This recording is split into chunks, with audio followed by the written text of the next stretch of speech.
Boom. And here we are on pretty much last week of the year. I'm Steve Metrics. That's your boy. DJ Triggs.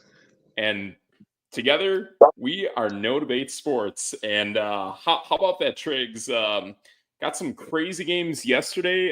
We had a couple games on a Wednesday. That was kind of weird, but it was there. Some weird NFL stuff, man. I'm all confused. I don't even know what's going on anymore. There's Saturdays and Wednesdays and not Thursday night. Wednesday was last week, but Thursday night was this week, and I don't know. Yeah, really, really weird NFL scheduling stuff. And I think they're trying some things, trying to test it for the future. Obviously, trying to. I mean, I'm gonna put it this way. I think in the next 3 to 4 years, whenever this television contract comes up, I think it's pretty much a slam dunk that Netflix is going to be in the game. Yeah, I mean, from what I hear, they got like a 20 viewership or something like that, and I was like, whoa. Was it 20 mil per?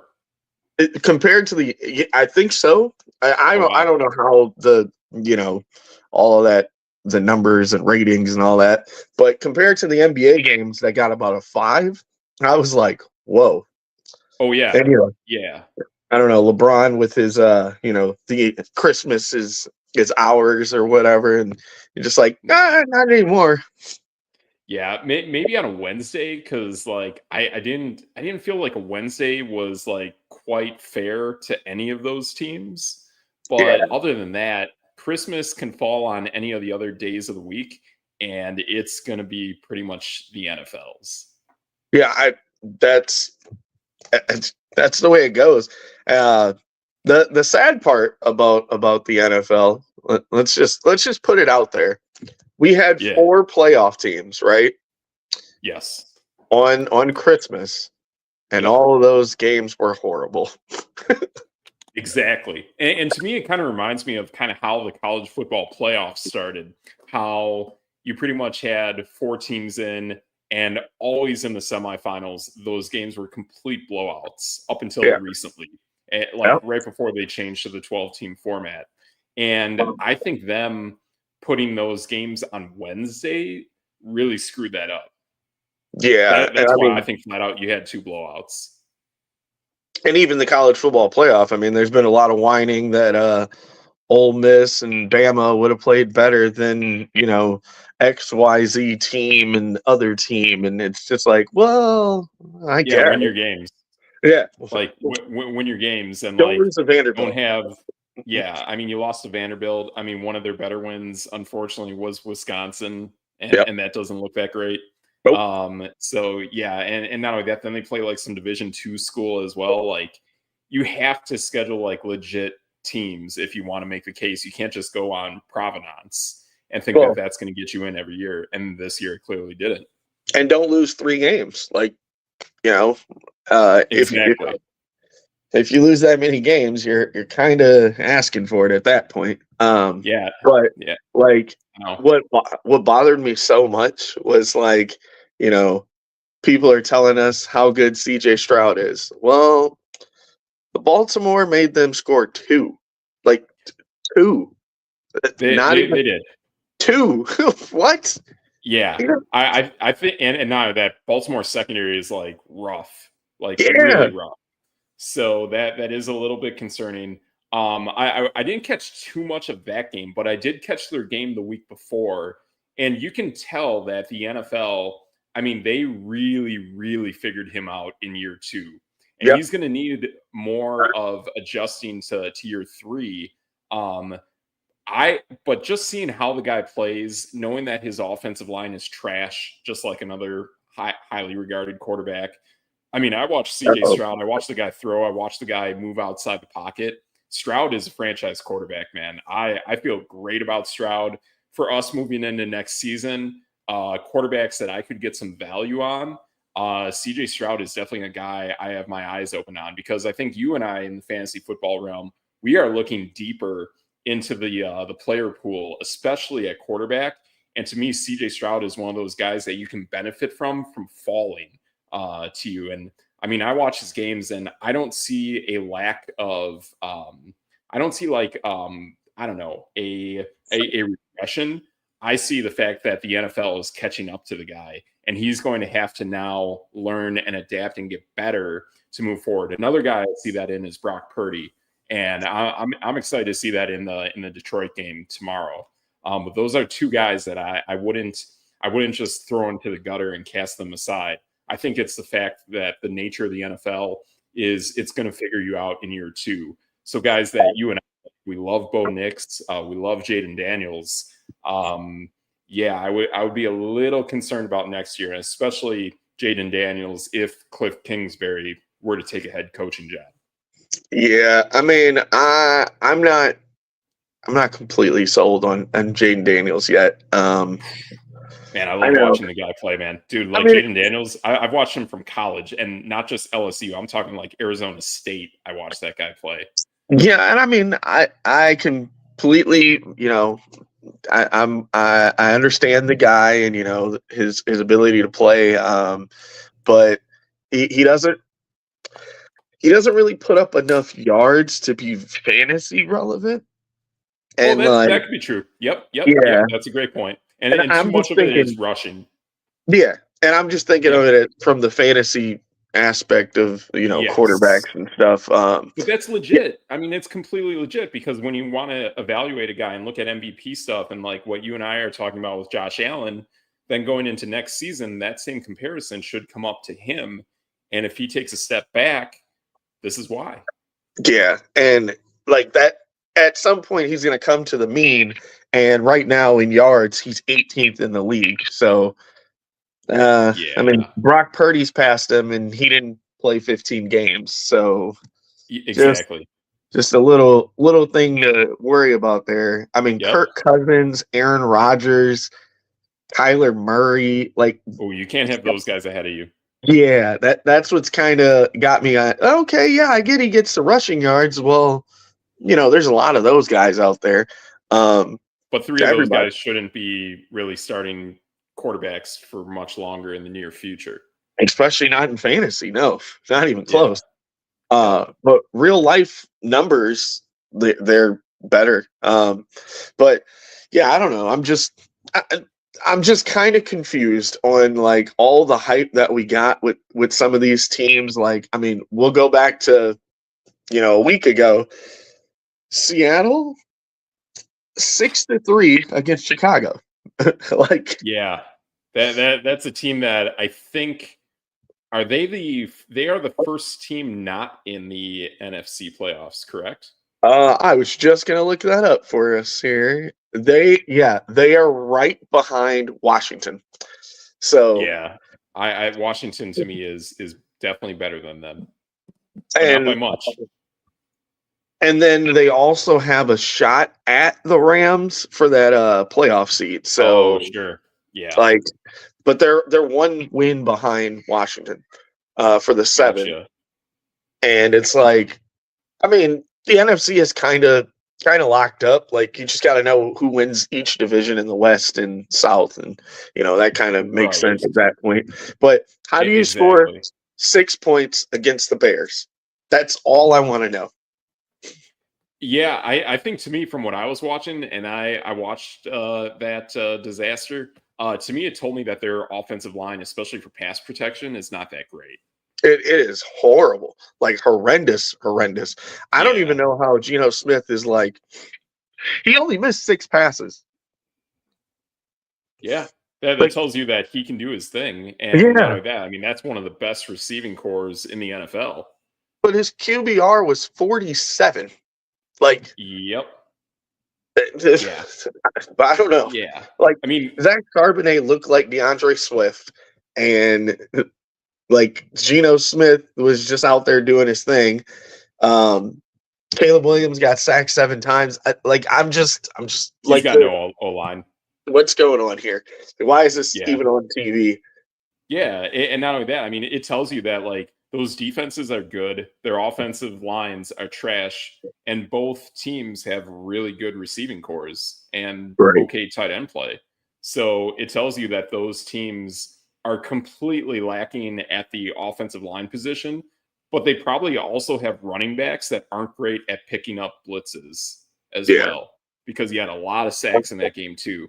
And I mean, when we think of pretty much every running back on both those teams, there's no Kenneth Walker on Seattle. Both those, or all of those running backs, they're all like tiny, kind of, I don't know, kind of Amir Abdullah, kind of Khalil Herbert kind of like guys that they're small. They'll make a nice crafty play, but you want them to pick up a free blitzer and they don't. Yeah, and that's kind of the problem with some of these running backs that don't get enough time. And like a Zach Charbonnet, yeah, he played 16 games. He's usually out there spelling Walker a little bit. He still has less rushing yards and less touches than Kenneth Walker, and Walker has played 4 less games. So that's a little weird to me, a little shocking. Yeah. They were expecting him to take the torch about a year or two ago, and he didn't.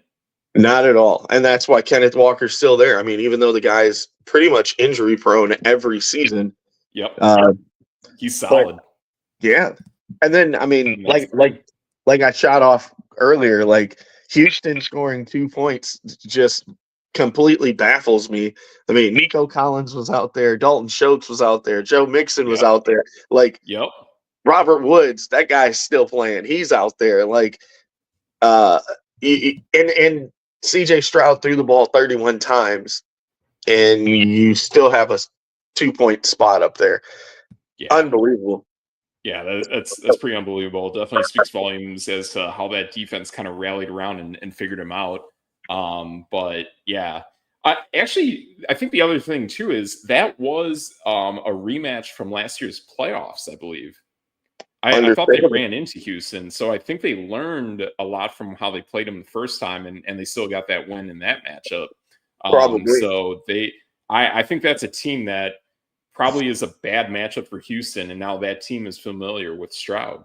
Yeah, and there's no Baltimore. The fun part about Baltimore, and I know we've talked about them before, they have 2 absolute cheat codes: Lamar Jackson and Derrick Henry. Totally. What do you do at a certain point? If Baltimore's defense comes to play every week, Super Bowl is the ceiling, and their floor is second round. Yeah, I think bare minimum this team is absolutely going to be in the Final Four for the AFC. I would be quite shocked if they're not. I think we absolutely should get Kansas City, Buffalo, Baltimore, and boy, then it gets weird. Then it's either going to be,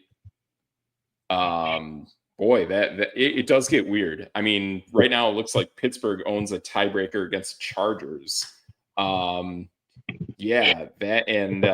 might be the way it shakes out. That might be your Final Four right there, is all of the top 4 of the AFC. I mean, maybe Pittsburgh gets against Houston. That could do it.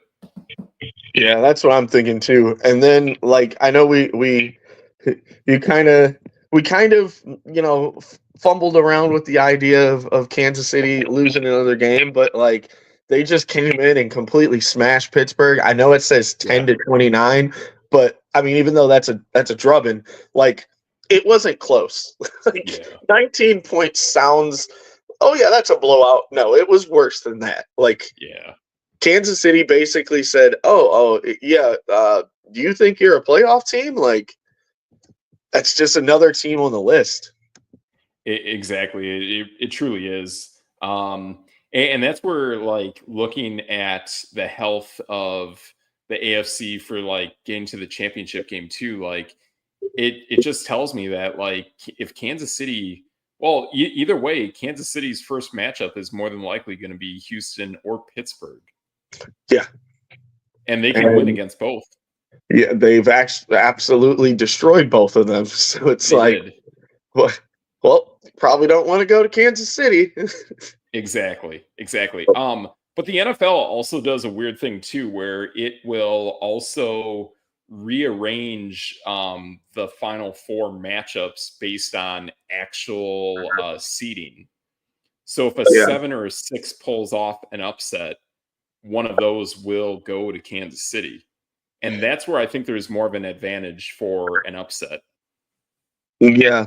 I mean, I think Pittsburgh is probably 6, I'm assuming, but Pittsburgh is 5 right now. They're 5? They own a head-to-head tiebreaker, I think, against the Chargers. Oh yeah, I don't care about the Chargers. I forgot all about them. I know they won, yesterday, and they did their thing, but no, I have no faith in LA until they do something important. Yeah, and they're very dependent on Ladd McConkey. That is something I'm seeing. If Ladd is out there, like, it changes things. And if a team could actually stop Ladd McConkey, that would change things as well. So yeah, it gets interesting. I think if they match up against Buffalo, I think that's a really bad matchup. Probably, yeah. But we'll just see how things shake out. That might not be the case, but we'll see. So that's kind of what we're going there. That's true. And Kansas City's they're a middle of the pack, like top 15-ish when it comes to stopping the pass. Like, right. So they can be got. Yeah, they can. They just don't give up points. So, like, even though you put up big yardage, they're a top 3 rushing defense. So, like, that I don't know. We'll see what happens with J.K. Dobbins, and I know he came back, but they just don't scare me at all in any game they play. Ooh, man, if they got Dobbins, I think that is different. And now going into next week, they don't really have to play for anything. They can rest their guys and really get healthy. So, like, but they'll still have to play that. They'll still have to play that first week, and then they will play against a Kansas City or someone like that the second week. And I hate to be that guy now, but until someone can literally come up and at least give Kansas City some sort of scare, I could kind of just go, okay, AFC Championship game, who makes it there? Let's see them play Kansas City. And, like, I know last week I said Kansas City versus the field, and you took the field, and I said, well, Kansas City has literally beaten everyone in the playoffs. They drubbed Pittsburgh, Houston. The game against the Chargers, the second game was closer, but the first game they only scored 10. Baltimore was a loss against Buffalo. Yeah, and that's the only team. So I kind of like, okay, but I think Buffalo can be got. So I just don't know. And it's Patrick Mahomes is on this tear now of throwing 3 touchdowns a week, and it's wild. Absolutely wild. I mean, Kelsey even had 84 yards, I believe, this past week or past game. So, like, it's going to be tough. Like, whoever goes through there is just going to kind of see what happens. And honestly, they don't have to play against Denver anymore because they locked up the number 1. So, yeah, and to be honest, this is the team too that, in my eyes, when I watch the games in the preseason, Kansas City has the best preseason resume to prepping their guys, I think, of any NFL team. Yeah. When I see them prep and get ready and like they play pretty intensely in the preseason to get their guys conditioned and ready to go. And if they lose guys, they will live with it. They are A-okay with losing guys early if it means getting them back late and replacing those guys, which ideally should be the mindset for any NFL team, which is not the case. But I really do enjoy watching Kansas City in the preseason because they really get prepped and you can get a feel more for that offense, especially in terms of fantasy.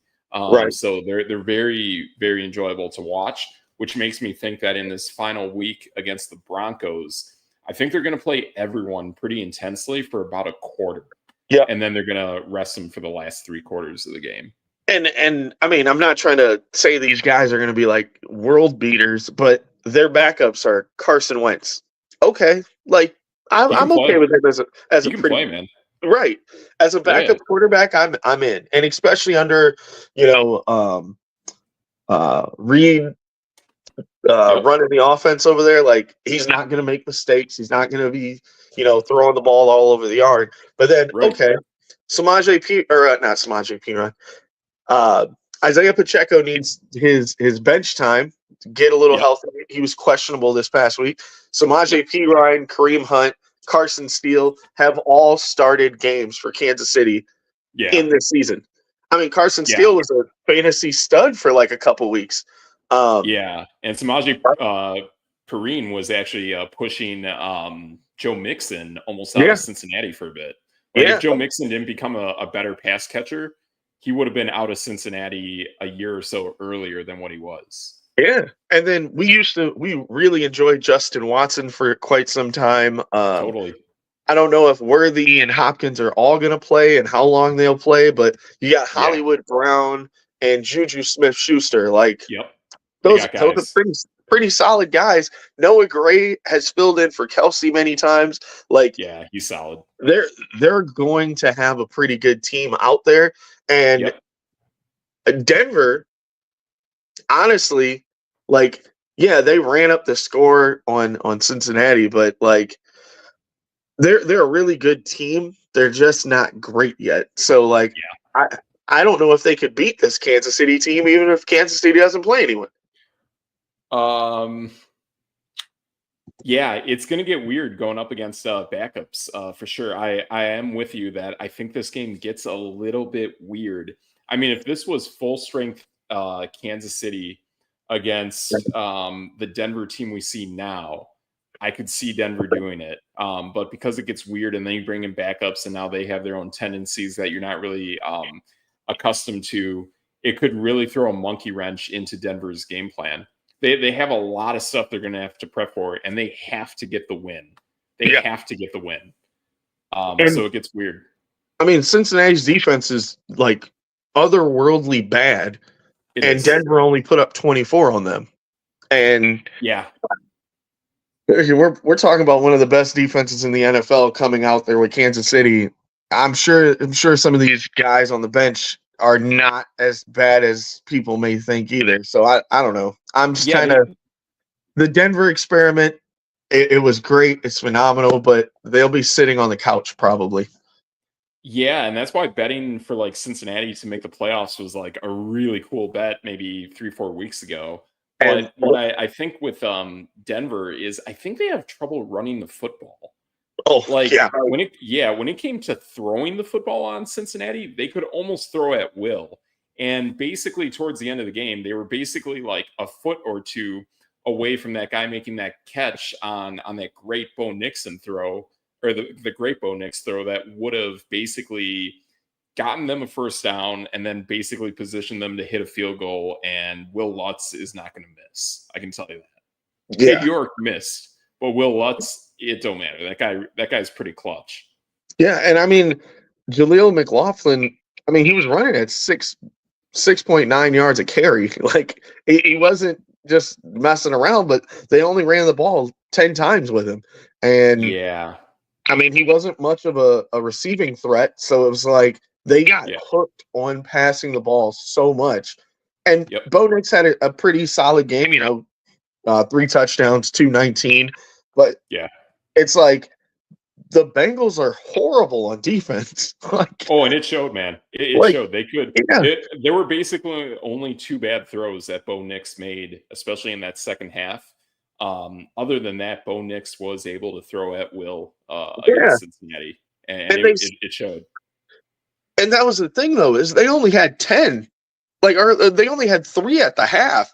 They scored 21 points in the second half. And I'm like, why don't you have more points right now? Yeah. First half, I didn't really understand. I didn't see all of it. But second half, man, I'm telling you, he flat out threw at will. Yeah. That's the thing is they get wonky. They do some quirky stuff. I mean, Bo Nix is a rookie, and he's basically playing double of a college season. So he's definitely acclimating in real time. And I mean, just to hit on what we were talking about last week, now that fills in for the Cincinnati Bengals with one more win. They have a shot. They do.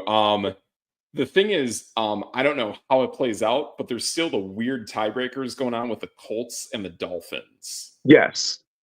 But That I don't know how that plays out. I want to say Cincinnati has one up on okay, so they have the tiebreaker over the Colts. The Colts have it over Miami. So But what about the three of them together? I think I'm pretty sure Cincinnati has it over the Colts.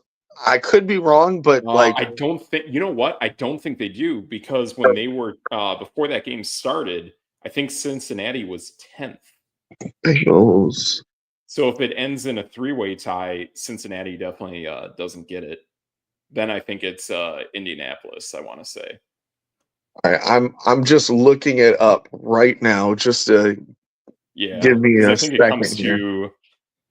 I think it comes to conference record, and they have 6 losses in the conference. Yeah. And it's going to take Indy and Miami to virtually win out. Yeah, they all have to win out. Okay, they have a 11% chance to make the playoffs. Okay.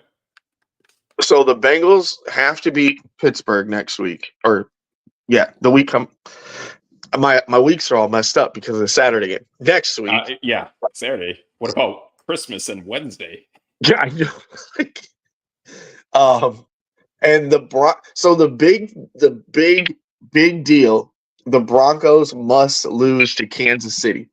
If that doesn't happen, then it's all over. It's all over. Yeah. But let's see here. Now I got to go back.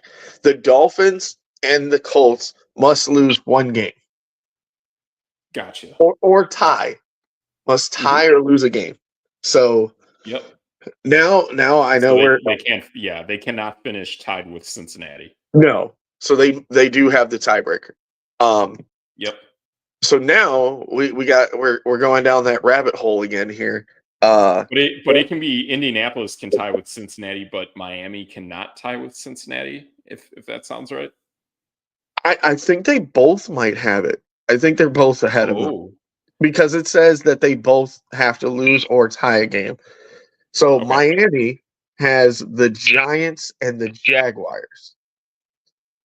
Miami barely beat the Patriots and barely beat the Titans and also barely beat the Jets. Now, yes, they did win all those games by like 1 point.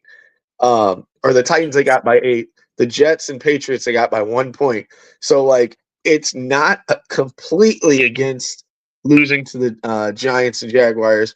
Yeah. And Richardson, Richardson is out against the Giants. So just saying, he is out. Actually, I think that's better then, because Joe Flacco is better.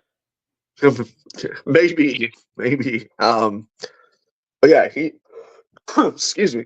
He is out of that game. And then so now if we look, I mean, yeah, I guess you could say in a sense it could be better.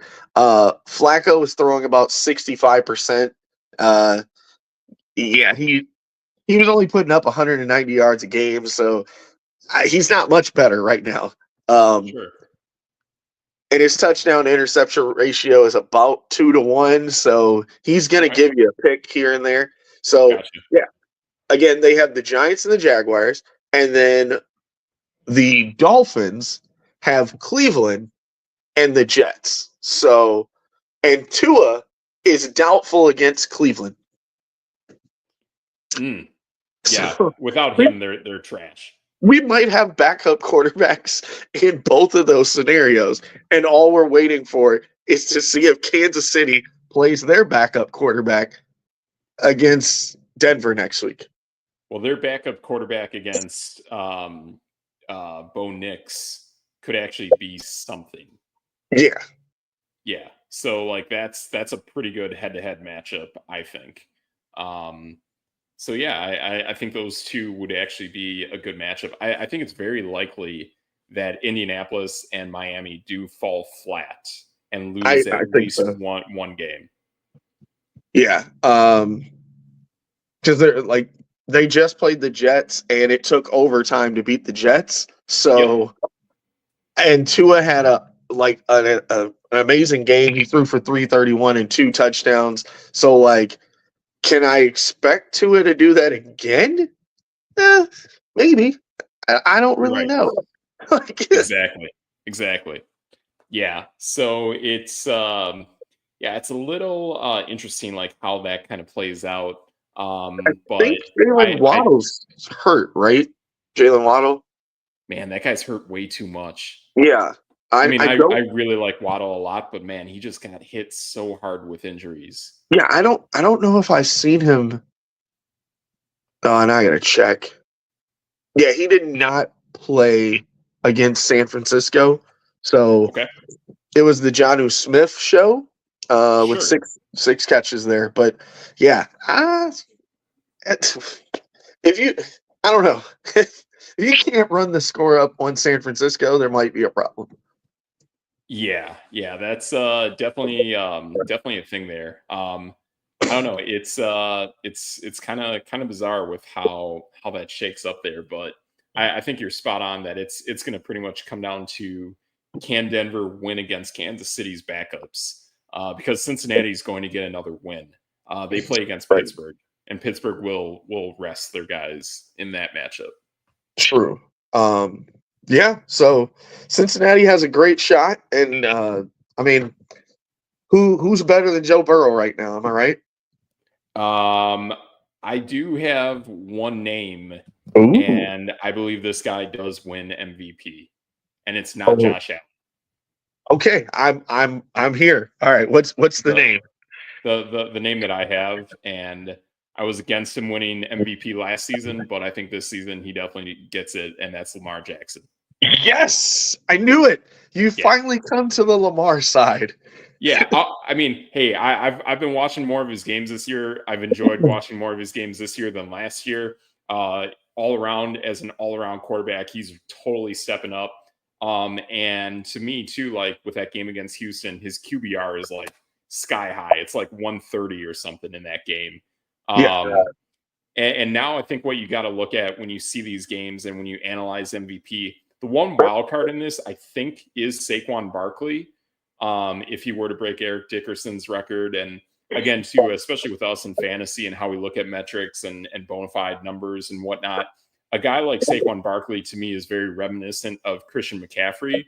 But if they don't look at that, and I mean, they will to a degree, but when it comes to quarterback, Lamar Jackson has done what he's done, and it's insane. I mean, it's like 4 interceptions. It's like 40 plus touchdowns, 4 interceptions, and greatest QBR ever in a season. And that's to this point. And now I think what you gotta notice, and this is where my experience from placing a bet on Joe Burrow for comeback player of the year a few years ago worked, is that Lamar Jackson's games at this point are finished for the regular season. And they're not going to award Joe Burrow any congratulatory MVP votes because he's going to be playing against backups next week. So at this point, their stats end. And in order for Joe Burrow to get in, he's going to need a lot of help. And I think people are going to weigh that against him. And they're going to look at, I mean, what Lamar Jackson has done is incredibly impressive. I've been hearing weird stuff saying that because he has guys like Zay Flowers and Derrick Henry, that it's not valid. And I don't understand that at all. I think that is a completely awful argument. And I don't justify that in any way. Because he has Derrick Henry, that is not anything that should be weighed against him at all. Yeah. I am completely with you. I tooted this horn last week. Lamar Jackson being, top 20 in rushing yards for anybody. He's got 852. He leads the league in QBR, quarterback rating. He's only thrown 4 interceptions. Like you said, he has 39 touchdowns. He's only been sacked 23 times. Like, So he's not letting guys get through and just take him down and, everything else. Right. He's number 4 in yards. Like, Yeah. you know who's not in any of those categories? Oh, that's Josh right. Allen.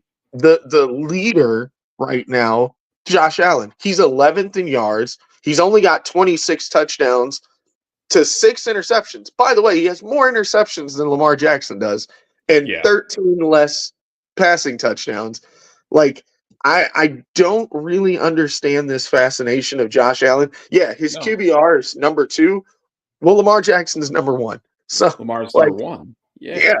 And it's not even in the same realm of category. I mean, and then if you go with the old metric of quarterback rating, Josh Allen's just on the cusp of top 10 at 9. Lamar Jackson is he's number 1. He's up on Jared Goff by 9 digits. Yeah.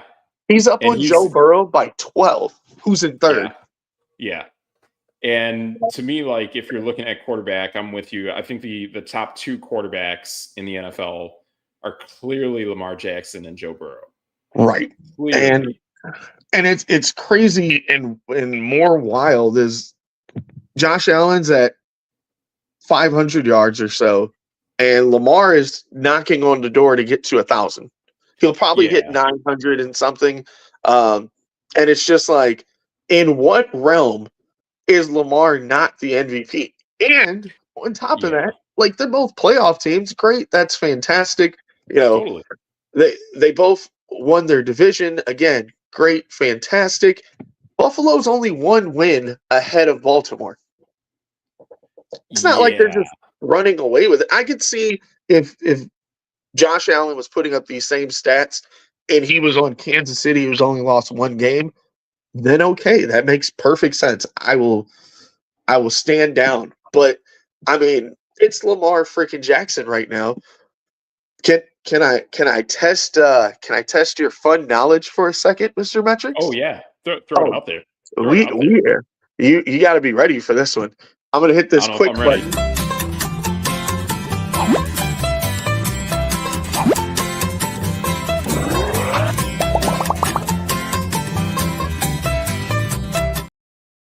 Five up for no debate. Are you ready, Mr. Metrics? Probably not. So let's do it. I was going to ask you for 10, but that would be a little crazy.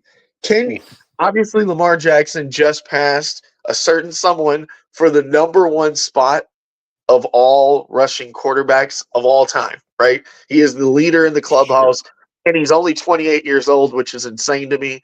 Can you name the 5 guys after him? Okay. 5 guys after him. Let's go Steve Young.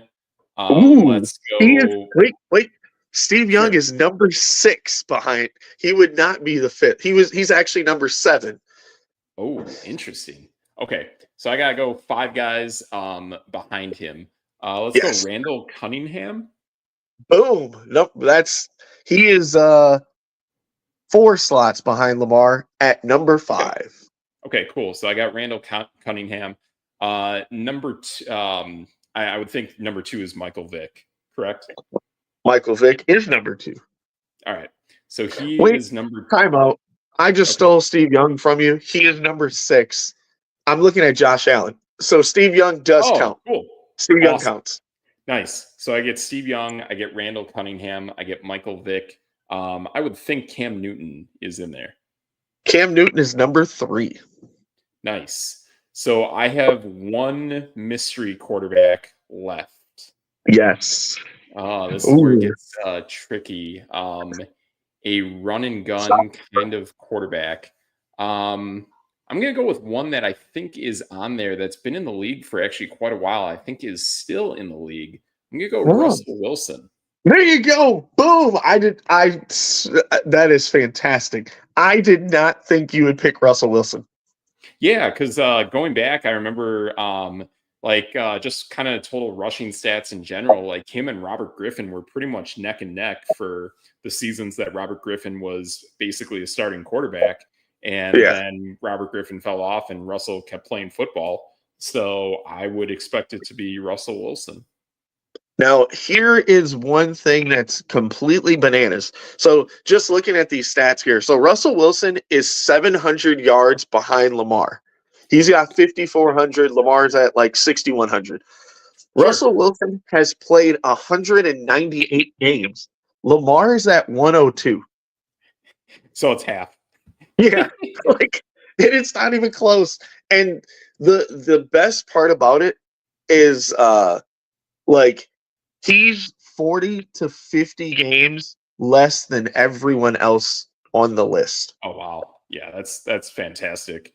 The other thing too is, isn't Russell Wilson probably also going to pass one of those other people soon? He's he's about 190 yards behind Cam Newton. Maybe. At this rate, he's at 27 yards per game. So gotcha. I don't know. Yeah, that might take a little bit. Could happen. Yeah, I mean, it could happen next year, possibly. I believe he's in a 2-year contract with the Steelers, so it's possible. Now, the only record that could be broken relatively soon, Cam Newton, believe it or not, has 75 rushing touchdowns for a quarterback, which puts him at number 1. Josh Allen is at 64. Okay. Jalen Hurts is at 55. And I mean, Lamar is like he's quite a bit down the way. He's at 33, but they also don't give him the ball at the goal line. Sure. And with Jalen Hurts doing the tush push, Josh Allen is basically doing the tush push now. Probably in 2 seasons, Josh Allen should probably have that record, which would be kind of cool. Yeah. Jalen Hurts is the one that I'm concerned with the most health-wise. Yeah. I just think he's putting way too much on his body, and I think it's going to break sooner than later. So, yeah, we got Lamar at 1, Vic at 2, Newton at 3, Wilson at 4, Randall Cunningham at 5. And then just a quick round out the 10, we got Steve Young at 6, Josh Allen at 7, Fran Tarkenton at 8. Ooh, sneaky. I know. No, the number 10 is sneaky. Number 9 is Steve McNair. I'm laughing. Number 10 is Aaron Rodgers. Wow. That's sneaky. Yeah. Yep. That is really sneaky. Yeah.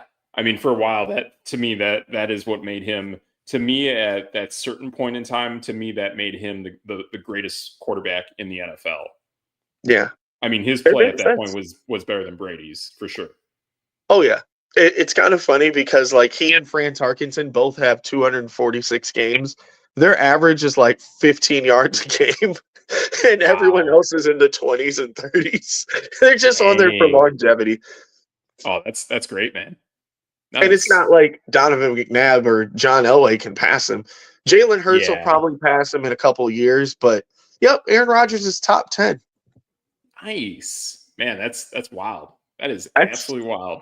That's no debate. That's no debate. Boom, there it is. Nice. Absolutely. And I know we're talking a lot about Lamar Jackson. I do have another stat if you want to play along with this one. Yeah, totally. So Joe Burrow threw for 40 touchdowns this season, which is incredible. At first, I didn't know how incredible it was. And then I kind of did some research, and I was like, how often do people throw for 40 touchdowns?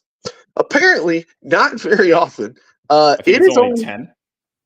There are 10 players. It's only happened 20 times in history of NFL football. Oh, wow. But it's by 10. No, you're kind of correct. It's 10 players, but 20 times. Because some of these guys have had multiple seasons. Yeah. Would I you can like definitely to start naming these guys? I was going to say, let's see if you can get another 10. Wait, let's see if we can let him cook. Let him cook! Let him cook! I said let him cook!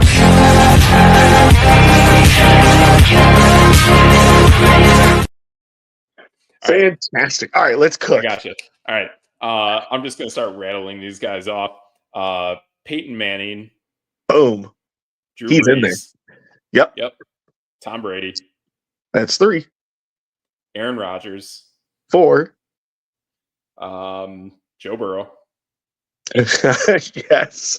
He's 11. There's 10 other guys. Oh, okay. Lamar Jackson. Lamar Jackson is not on the list of 40 touchdown passes. Oh, passes. 40 touchdown passes. Okay, yes. Gotcha. Josh Allen is in there. Josh Allen is not in there. Really? He is not. All right. That's interesting. All right. I'm going to have to look at some team logos and see if someone jogs my memory. Well, I mean, I'll give you a little hint. One of them's in the league. One of them is in the league. Oh, interesting. Kirk Cousins? No. Russell Wilson? No. No. Okay. All right. We're going to keep going. This guy has done it multiple times. Patrick Mahomes? There you go. Patrick Mahomes. Oh, okay. He had 50. Really? Wow. Yeah. Okay. Well, I did not notice that. Well, that's crazy. Wow. Yeah, I've always thought of Mahomes as a guy to have a lot of touchdowns, but not that many. Wow, that's crazy. He had 41 in 2022 and 50 in 2018. Gotcha. Okay, I gotcha. Yeah, that's right. 2 years ago, I remember he had kind of a banana season. Yep. So I see that. Yeah, interesting. Okay. How many more do I need? I am so sorry. Russell Wilson is on this list. You said Russell Wilson. Yeah. Yeah. Because that was like his third or fourth year, he had a million touchdowns, I remember. No, it was COVID. Oh, it was the COVID season? COVID season. The COVID season there was some ridiculous numbers in 2021 and 2020 or 2020 and 2021. Gotcha. Interesting, because maybe defenses weren't all out there together because guys weren't always healthy every game. So I think your offenses had their pick of the litter of doing what they wanted, essentially. Quarterbacks were out there almost every game, more than likely. Right. Interesting. There's Phillip one Rivers. more player who is there. I'm not sure if you said the other person's name, but I'm going to say you did. There's one other player that is playing right now that you're missing.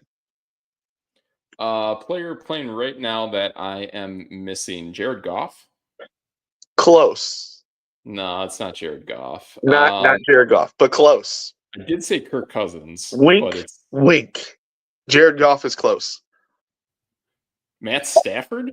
Matthew Stafford threw 41 touchdowns when he played for the Rams 3 years ago. Interesting. Okay. All right. And what, I need like two more people? 1, 2, 3 for sure. All right. Tony Romo? No. Interesting. You're in that realm of years, though. It's in the realm of years. That's wild. So this guy, one of the guys did it as recent as 2014. And he also didn't play for very long. That's my hint. Okay. 2014 didn't play that long. Interesting. I don't think Robert Griffin did that. No, but you are like burning hot by saying Robert Griffin. I am burning hot by saying Robert Griffin. Okay, interesting. You know, it's not Donovan McNabb. Same draft class. Same draft class. Weird. And it sounds like it's the NFC East. No, I'm saying burning up because of that same draft class. These guys are conjoined, like they're like twins because you said Robert Griffin. They're joined at the hip in history. Oh, I got it. Andrew Luck. Yes, Andrew Luck put up 40 in 2014. Interesting. Very interesting. His completion percentage was horrible. It was 61%. Yikes. He was just slinging it. Yeah. Andrew Luck is a slinger with the rock. That's for sure. Okay, and the other two are like 90s and 80s. 90s and 80s. Oh boy. Yeah. Gosh, if we're going that little bit of 2000s, but like we're definitely talking old. all right. Are we gonna go man, I'm blanking on the guy's name. But the Raiders quarterback back in the 2000 Super Bowl team. Rich Gannon. No. Rich Gannon. No. No Rich Gannon. Okay. But you are like, oh my gosh, you were I'm pretty sure. Oh man. Did the Raiders? Yeah, Rich Gannon was like crazy good. Think of Super Bowl winners in that early 2000s. Super Bowl winners early 2000s. Kurt Warner? Yes, Kurt Warner. The greatest show on turf. Greatest show on turf. And then this to me, and I get into this argument all the time, is probably the greatest passing season I have ever seen. I didn't see it. I didn't see it, but in the history of everything, I still don't think anyone's as great that one season as his. Interesting. Okay. Ben Roethlisberger? No, we're talking 80s now. We're talking 80s. 80s and 90s, yes. That's it. Okay. Dan Marino? Dan Marino did it twice. He threw for 48 and 84 and 44 and 86. Wow. Yeah. I know people have talked about that. That's the first ever NFL jersey I've ever owned is my Dan Marino jersey. I still have it. It still fits. See, and this is the reason why I think it's the greatest season ever for a quarterback. He threw for 48 touchdowns, 5,084 yards. And that record stayed like until what? 2011 when Stafford, Breeze, I think Rodgers was up there. Yeah, Peyton Manning. Like all those people were just chucking across the building, all in one season too. It was nuts. But and he only threw 17 interceptions. Like he was literally loaded. Yeah. And 17 was a low number for back then, but even low number now. But yeah, that season is nuts. Yeah, that's crazy, man. So there we Dan go. Marino, Kurt Warner, Peyton Manning, Tom Brady, Drew Brees, Aaron Rodgers, Matthew Stafford, Andrew Luck, Pat Mahomes, Russell Wilson, Matthew Stafford, and Joe Burrow. 40 touchdowns in a season. Yeah, that's incredible, man. And honestly, like this reminds me of basically the Heisman Award last year. That to me, Bo Nix is basically Joe Burrow is last year's Bo Nix. Where like they're really, really good, but there's a guy ahead of them who's just even better. And that's who you gotta go with. And do you let Lamar throw one more touchdown to get into this elite class? Because he's at 39. He's the only person close. Unless Baker Mayfield throws 6 touchdowns in the next 2 weeks, which, it could be possible. I just don't see it happening. No, I don't think you play him or the majority of these starters at all because they have to play the immediate week after. So the rust factor is gone. Granted, it's going to be They might actually do the first quarter thing. Yeah, I was going to say. It's such a massive layover from playing on Christmas. Do you let them play one quarter to throw a touchdown or maybe a half? Yes. And then go, all right, man, it's over. Yep. I see that. But so this is an even more wild stat. I know we're going kind of long now, but like there's only 3 other quarterbacks in the NFL that have thrown for more than 30 touchdowns. Sam Darnold, Jared Goff, Baker Mayfield. Wow. Like defenses are owning offenses this year. Yeah, Patrick Mahomes is at 26 and he's in 6th place. Yeah, it's been a great season for defenses. And defenses are really starting to figure their things out. And basically are gaining the stride where it's like they are just much better than the offenses. And even this late into the season, like they come prepared, they're ready to hit. They're ready to do damage, and they can play chess when the quarterbacks are struggling to play checkers. To be honest, there's so much of it. I mean, for even a guy like Mahomes to be getting tricked up by opposing defenses, it shows. Yeah, I mean, it's kind of cool for the Packers right now having a defensive coordinator that's doing a pretty good job out there right now. Yeah, I was high on him ever since I found out about him. Yeah, Boston College. It was wild. But yeah, it's an interesting couple of records to be broken. I mean, Saquon and Eric Dickerson, like it's nuts. Yeah, that's the one where it's like, man, if he were to break that really throws a monkey wrench in the MVP voting. And again, too, like if we really cranked out these numbers and looked at value above the mean at that position, I would think that there's just so much more value at running back than there is quarterback. And that's why I would probably lean Saquon Barkley. Yeah, I would not be against that. But then again, the numbers that Lamar Jackson has is probably insane. So that's another thing that is very hard to ignore as well. Yeah, most definitely. So there we go. All right. Well, I think do you want to run down some games real quick? I was gonna say run some picks. Let's run some picks. All right, cool. So let's go. Let's just pretty much go spread on these games. We got Jets at Bills. We got Bills 10-point favorite. The Bills really don't have anything to play for. I don't think. I'm pretty sure their seating is like set. I mean, no, actually, it's not. Okay, so they can still fall down to 3. Yeah, Baltimore's there. So maybe Lamar does throw a touchdown. I'm gonna go Buffalo just because. I will take the Jets to cover on the spread. Oh, fun, quick story. Aaron Rodgers is at 499 for touchdowns in a career. Adams caught 200. He caught 400, and he wants to catch number 500. Yeah. I think the Jets are going to keep this a pretty close game. 10-4.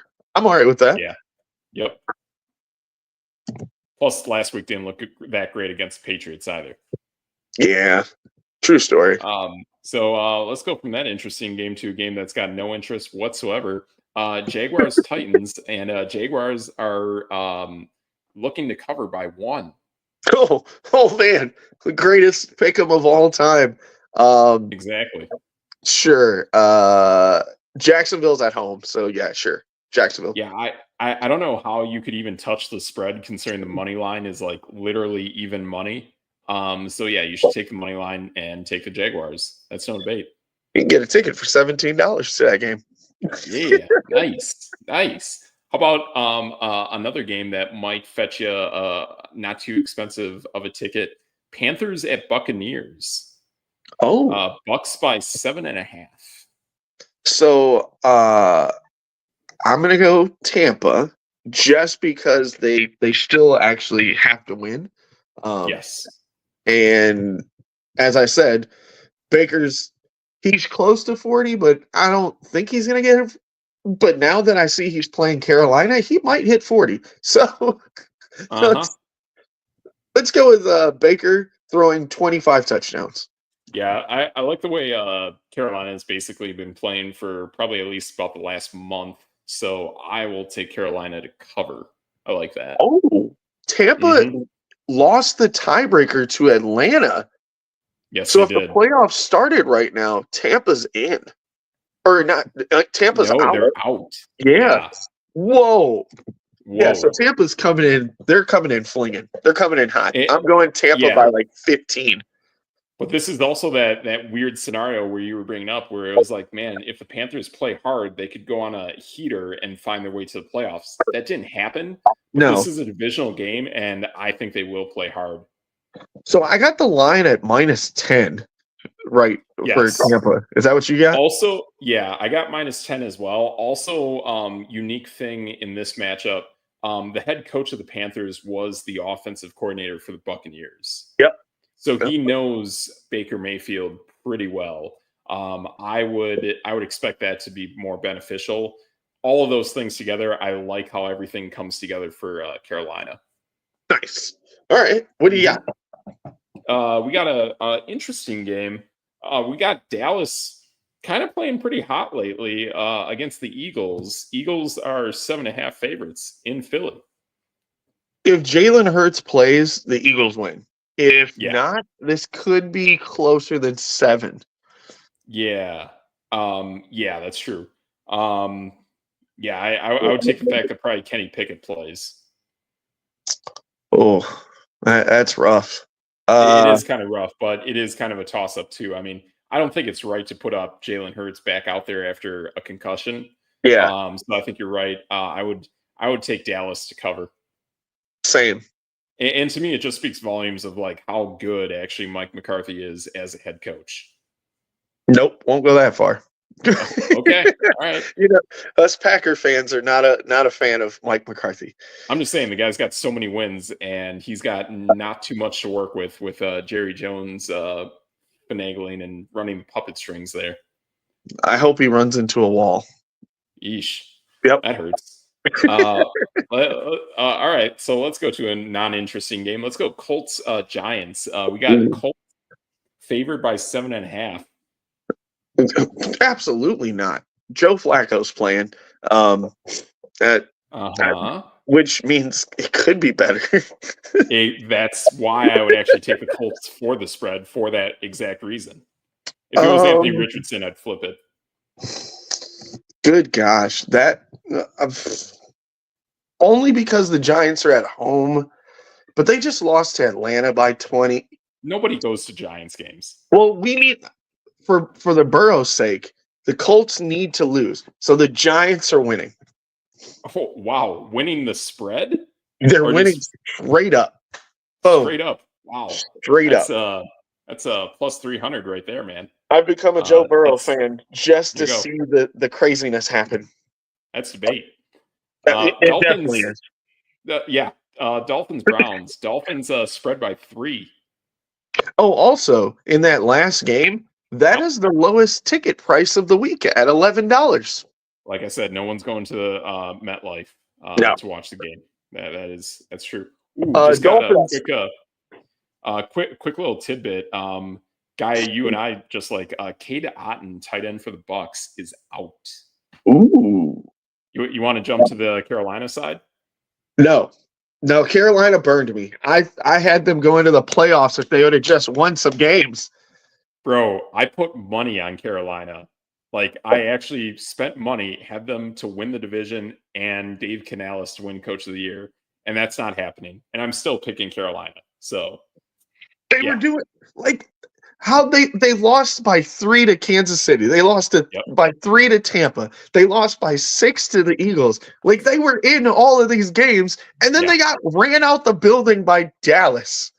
Yeah, it's a bummer, but I think the future is bright for this team, man. Like, I think that could be a sneaky good team next year.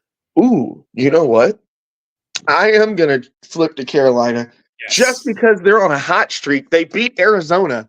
They put up 36. Baker Mayfield's going to throw. He's going to throw 6 touchdowns, but Carolina's going to score 45. There you go. That's no debate. Carolina with the spread. I love it, man. I love it. Dolphins by 3 against the Browns. Dolphins. I'm going to take the Browns. It's literally even money, and it's in Cleveland. And like you said, there might not be Tua Tagovailoa, so I like it. Yeah, that's true. But I don't know. Is DTR over there?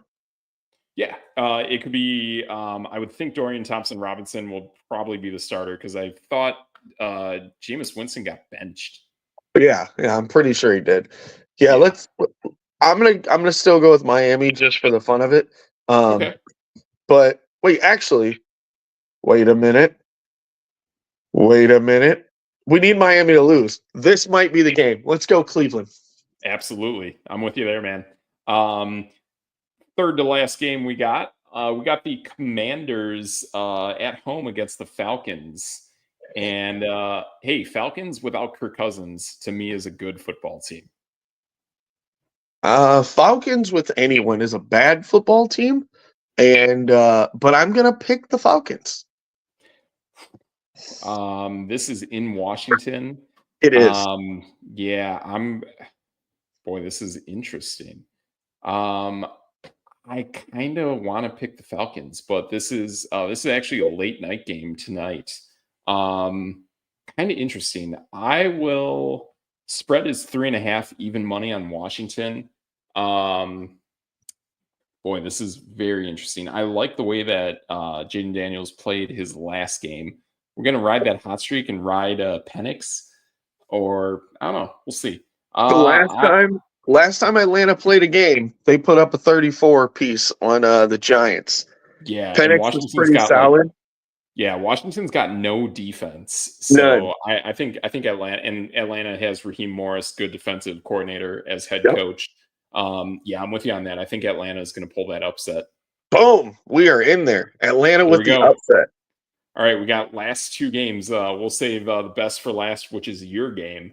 We'll go my game, which is going to start in about an hour. No. Well, we'll start with my game coming up in an hour. A team that you guys just beat up. Saints against at home in the Metrodome against my Raiders.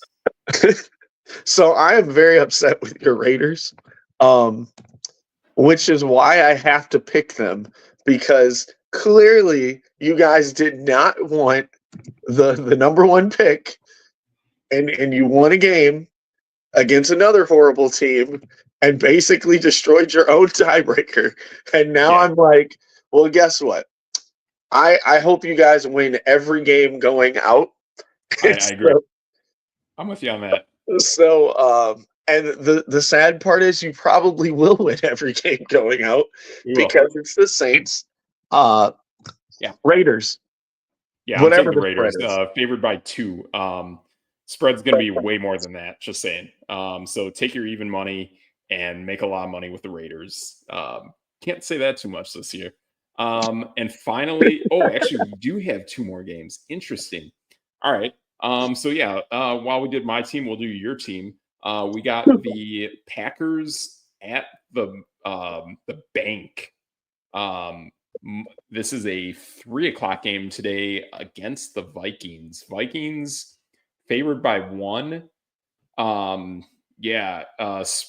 Man, basically it's a toss-up. Yeah. If I had a headset for every time someone from Minnesota told me that they were the greatest team in all of the land, I would have. Today we see that changes. I would have 750 headsets. No, I'm just kidding. I don't even know where headsets were going. But if I was Lee Corso, I would pull out my own headset and I would go, heck yeah, take this in the face, Minnesota. Yeah. And the reason why I'm going that way, no other reason, Josh Jacobs. That's it. Yep. There you go. Yeah, I'm with you on that. I would take Green Bay straight up on the money line. Or is it? Yeah, money line's a better deal. It's going to sound very strange. Minnesota is ranked 30th against the pass.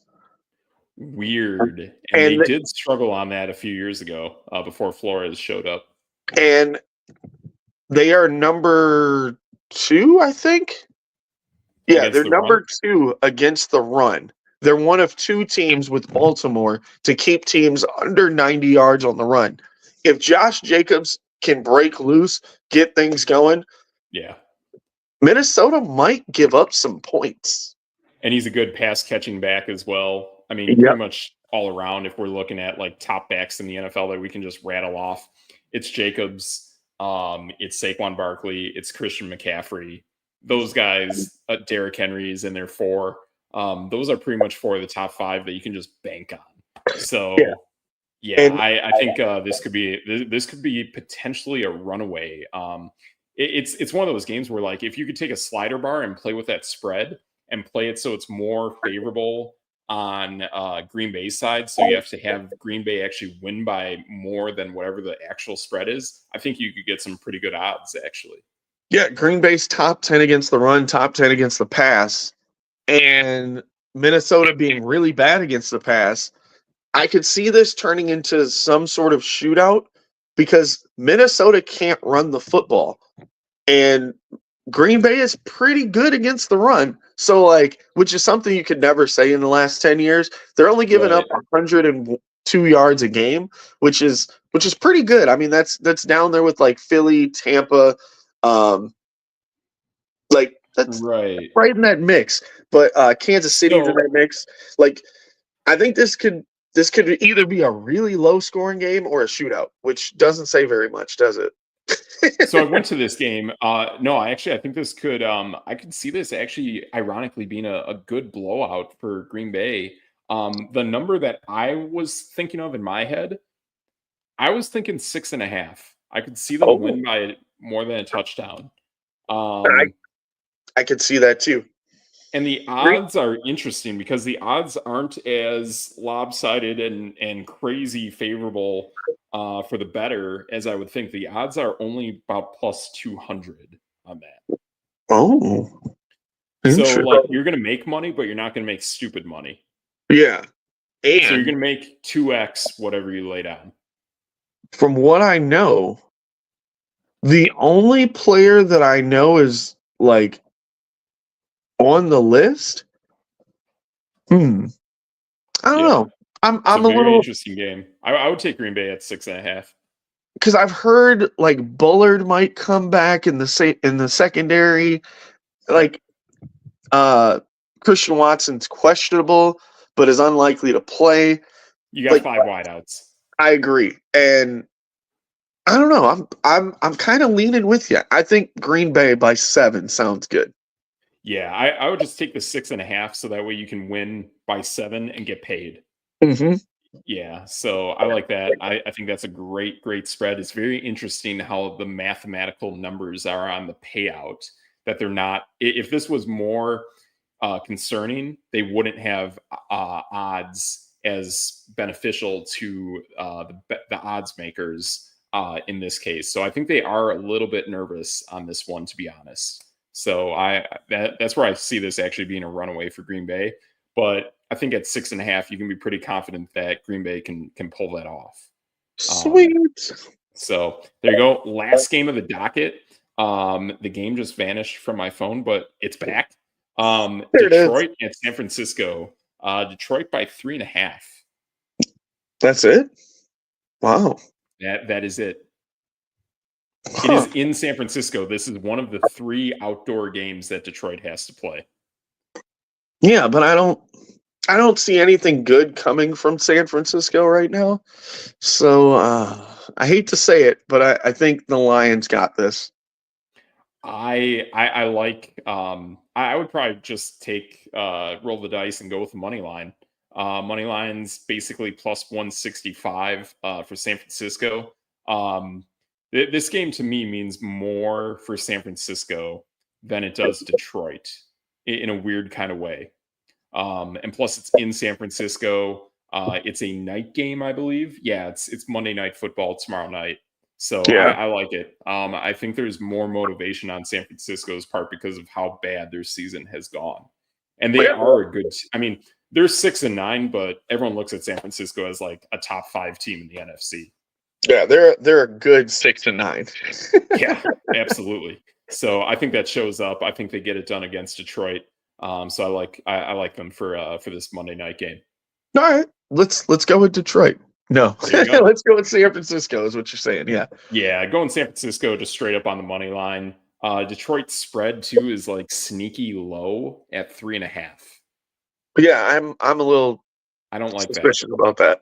Yeah, I think that's a little fishy. So if they're already kind of like nervous on it, 49ers to cover that is okay. But if you already think San Francisco is probably going to pull off the victory to begin with and at least even cover that spread, then I would just roll the dice on the money line. Agreed. I'm down. So, I can go with that. That's no debate, man. Nice. So Cool. But hey, that's a heck of a show. We got a little bit more extra minutes on the docket today. Just a lot of good topics to go over. So I think we're looking pretty good, and roll it back. Do it again next week, Triggs. That's true. All right, man. Hey, I'm Steve Metrics. That's your boy. DJ Triggs, my camera's reversed. Oh, that's a lot of debate. That's a lot of debate. And together, that's no debate.